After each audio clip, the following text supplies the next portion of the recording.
del primer índice de abuelidad, que tanto se habla del índice de abuelidad, pero es el índice que permite identificar a hijos de desaparecidos y fue el doctor quien asesoró a Abuelas de Plaza de Mayo en el funcionamiento del Banco Nacional de Datos Genéticos.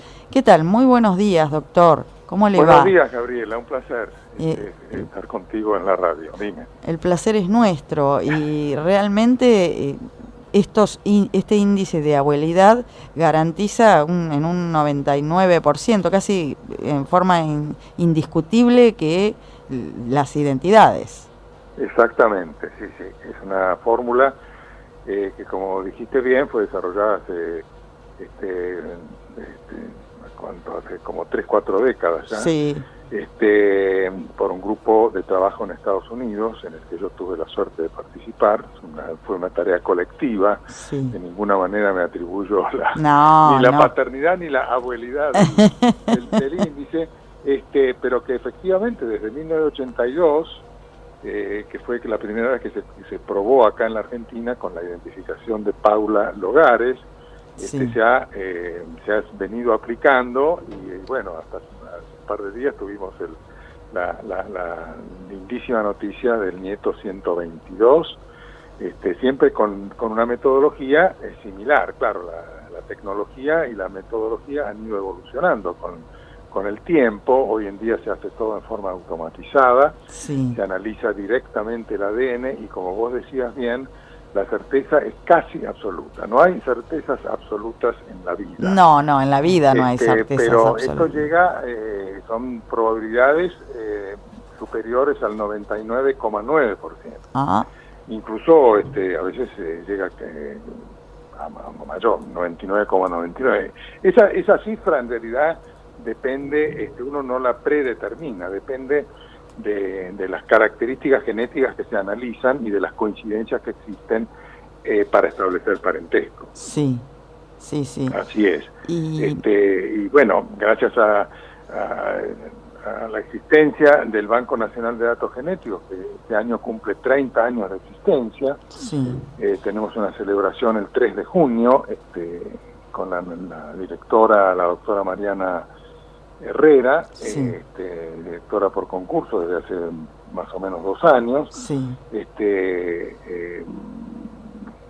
Digamos, celebrando todos sí. estos nietos recuperados, como les gusta llamarlos a las abuelas. Sí, así es, es una gran alegría, bueno, participar de la celebración de cada uno de los nietos que se van identificando con el tiempo, que ya son adultos, por supuesto. Sí, son adultos y bueno, y muchos se acercan por las grandes dudas, ¿no?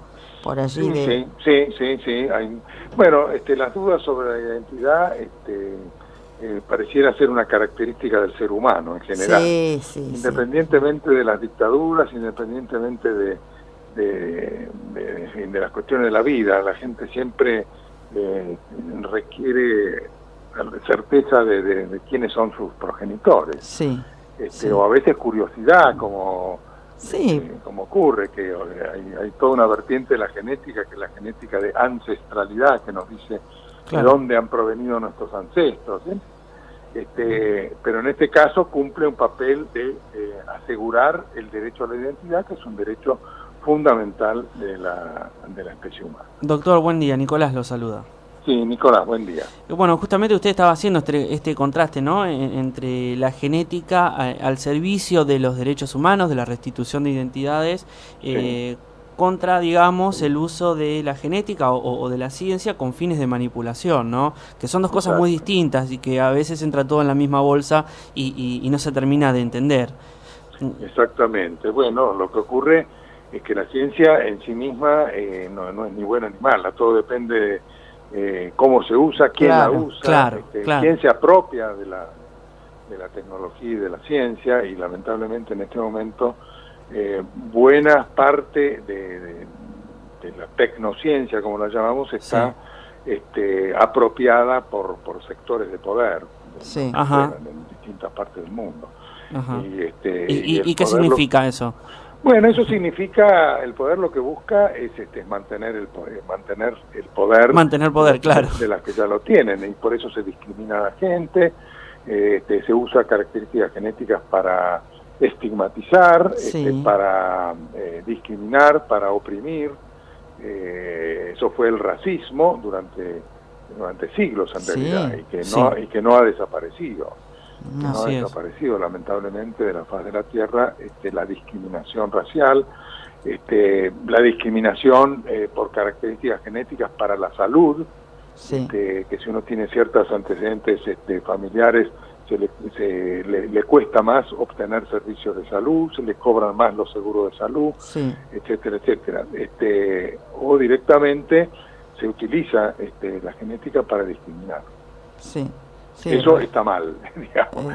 Eso es un uso reñido con la vigencia de los derechos humanos. En cambio, asegurar la genética para el derecho a la identidad, para el derecho a la salud, para el derecho a la vida, es lo que queremos, para lo que sirva la ciencia en general, y en este caso la genética en particular. Y muchas veces también eso depende de decisiones gubernamentales, de decisiones del Estado, ¿no? Debe ser una decisión estatal poner al servicio todos los recursos que sean necesarios para que la medicina, la ciencia, digamos, todo lo que tiene que ver con la salud, esté al servicio también del derecho a la vida y también del derecho a la identidad. Exactamente. ¿Y cuál es el panorama actual en la Argentina? ¿Están garantizados los recursos para que esto siga avanzando? Bueno, a ver, esto es una pregunta muy compleja, y una película compleja. Claro, sí. Porque hay varios aspectos de esto. Por un lado, está para efectivizar el derecho a la identidad. El derecho a la identidad, por supuesto, se les merece no solo a los nietos apropiados durante la dictadura, sino a todas las personas, a todos los seres humanos, un derecho general del ser humano. Acá en la Argentina, por las circunstancias terribles que nos tocó pasar durante el terrorismo de Estado, adquirió mucha preeminencia el problema de los nietos apropiados, y el Estado en su momento, y esto se continúa, con todas las administraciones y todos los cambios políticos, el derecho de la identidad de los nietos apropiados está, yo diría que está garantizado por ley, está garantizado por presupuesto estatal, que depende del Ministerio de Ciencia y Tecnología, pero hay una serie de responsabilidades del Estado que van más allá de asegurar de que haya un laboratorio que realice estos análisis gratuitos con toda la calidad que merezca. Y estos otros estamentos tienen que ver con la voluntad del Estado de investigar. No esperar de que alguien dude de su identidad y concurra a la CONADI o a la esta actitud proactiva del Estado requiere que en todos los ministerios haya unidades de investigación y que se ocupen de buscar a los nietos apropiados. Y eso hemos visto que lamentablemente con el nuevo gobierno esa voluntad está más pasiva que activa. Es una voluntad que pasiva. No estarían, no estarían buscando para encontrar a los que faltan. Exactamente, hay equipos de distintos ministerios que han sido desactivados. Entonces a uno le preocupa realmente el interés que tiene el gobierno actual de asegurar las políticas de derechos humanos a las que estábamos acostumbrados antes. Y bueno, con el derecho a la identidad, en realidad quizás de los nietos robados es quizá una excepción, pero esa excepción es básicamente porque abuelas de Plaza de Mayo se mueven. no se deja pisar los calles. ¿Cierto? Y está permanentemente exigiendo que el gobierno cumpla sus responsabilidades. Hay muchas otras vertientes del derecho a la identidad que lamentablemente las circunstancias sociales y económicas del país hacen de que sea difícil de garantizar. Y acá no atribuyo ninguna responsabilidad específica a ningún gobierno en particular, pero acá en la Argentina lamentablemente hay muchos embarazos de adolescentes no buscados que terminan con bebés siendo apropiados por personas de mayores recursos. Se roban bebés de maternidades también. Hay toda una especie de trata de bebés que está muy subterránea y que ha sido prácticamente muy difícil, si no imposible, de erradicar. Y yo no veo muchas políticas del Estado en ese sentido. Lo cual es gravísimo, es grave. No, por supuesto, muy grave. Por supuesto, porque prácticamente son las personas que están más en desventaja social, económica, claro, psicológica, etcétera, las que tienen muchas veces que desprenderse de sus hijos porque no los pueden mantener o porque simplemente son objeto de presiones para dar para dar en adopción o para entregarlos directamente. Exactamente. Así que acá hay muchos sectores que incluso están organizados reclamando derecho a la identidad de gente que han sido adoptados muchas veces en forma ilegal y que buscan su identidad verdadera. Claro, y al no haber un banco nacional de datos genéticos es prácticamente imposible encontrar a los verdaderos. Por supuesto. Porque ese es el problema. Eso hay que prevenirlo. Tiene que haber métodos de prevención. Nosotros, por ley, que por supuesto tenemos un Banco Nacional de Datos Genéticos, pero que por ley se dedica exclusivamente al tema de los nietos robados durante la dictadura, en la práctica. Lo otro sería una tarea magnónica, no se puede tener una base de datos de toda la población. No. Porque además hay cuestiones técnicas, presupuestarias, para preservarlo. Se violarían otros derechos humanos, la privacidad, la confidencialidad, etcétera, además de que no sería operativo técnicamente, generaría más problemas que solución. Sí se podría tener un banco de datos genéticos de violadores, por ejemplo. Sí, con todos los recaudos que serían necesarios en esos casos. Pero esto es un caso, esto ya es una cuestión más particular, tiene que ver con el delito, tiene que ver con las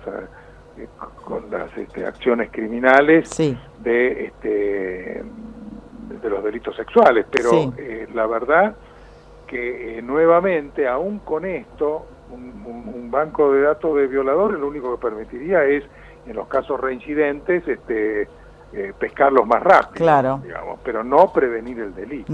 Prevenir el delito no. El delito en general se previene por cuestiones sociales, políticas y económicas, y legales, y educativas. En fin, ahí uno pone todo esto en una bolsa, porque cada uno tiene una parte. Se llega tarde para prevenir delitos si nosotros esperamos y pensamos que simplemente con una base de datos de delincuentes vamos a prevenir el delito. En realidad se corren más riesgos, fíjate lo que te digo, se corren más riesgos de violar derechos humanos con bases de datos que no estén apropiadamente construidas, con mantenimiento adecuado de la privacidad, de evitar falsos positivos, falsos negativos, etcétera. Es interesante lo que me está diciendo doctor Víctor Penchazade. Realmente es muy interesante este punto, porque por ahí en el imaginario colectivo está la idea de que, con ADN tenemos todo resuelto, y tampoco sería tan así. Hay que fijarse en los ejemplos de países más desarrollados donde existen bases de datos de delincuentes, como en Inglaterra o parcialmente en Estados Unidos también. La cantidad de recaudos que hay que tener para que esto cumpla un papel digamos de apoyo a los derechos humanos, en este caso el derecho a vivir sin delincuencia, por ejemplo. Son recaudos muy complejos que acá en el país todavía lamentablemente no he visto claridad en los objetivos. Acá han habido, incluso se ha promulgado una ley de base de datos de delincuentes sexuales, pero como somos nosotros, todavía ni está reglamentada. No está reglamentada, no está reglamentada. Es que es muy complicado. La gente muchas veces piensa que basta con sacar una ley y listo, pero para una vez que uno saca una ley, tiene que tener los fondos para aplicarla y la voluntad política de reglamentarla y aplicarla. Claro, que en el caso de este índice de abuelidad está garantizado. En el caso del índice de abuelidad está garantizado, sí. Pero es por la lucha de las abuelas de Plaza de Mayo que vienen... Absolutamente, si no hubieran existido la Asociación de Abuelas, estos 122 nietos no estarían identificados, seguramente. Seguro. La historia de Abuelas es una historia de una gesta increíble que lleva 40 años y que ha sido una muestra de dignidad y de fortaleza absolutamente increíble. Y es un homenaje que toda la sociedad argentina debe hacerles, porque es gracias a ellas que, digamos, que la palabra derechos humanos no es una palabra teórica y la palabra derecho a la identidad no es una palabra teórica, sino realmente práctica y que tiene que ver con la vida de la gente. Sí, doctor Víctor Penchasdé, realmente estamos agradecidísimos por su participación en Mañanas del Aire. Para nosotros es un honor y seguramente vamos a seguir conversando porque justamente a veces en el imaginario colectivo sucede que se cree que todo se puede hacer, que todo es lo mismo, y no es todo lo mismo. Absolutamente. Las cosas son mucho más complejas de lo que el imaginario colectivo piensa. Y de lo que muchos políticos piensan. Tal cual, también, naturalmente. Muchas gracias. Bueno, será hasta la próxima. Conversar con ustedes. Adiós. Igualmente, adiós. Adiós. Era el doctor Víctor Penchasdé, que es médico especializado en pediatría, genética médica, salud pública y bioética, que participó en la creación del primer índice de abuelidad que permitió identificar a hijos de desaparecidos y asesoró a las abuelas de Plaza de Mayo en el funcionamiento de este Banco Nacional de Datos Genéticos, que ha dado la posibilidad de este reencuentro que se va a anunciar en estos días del nieto número 122.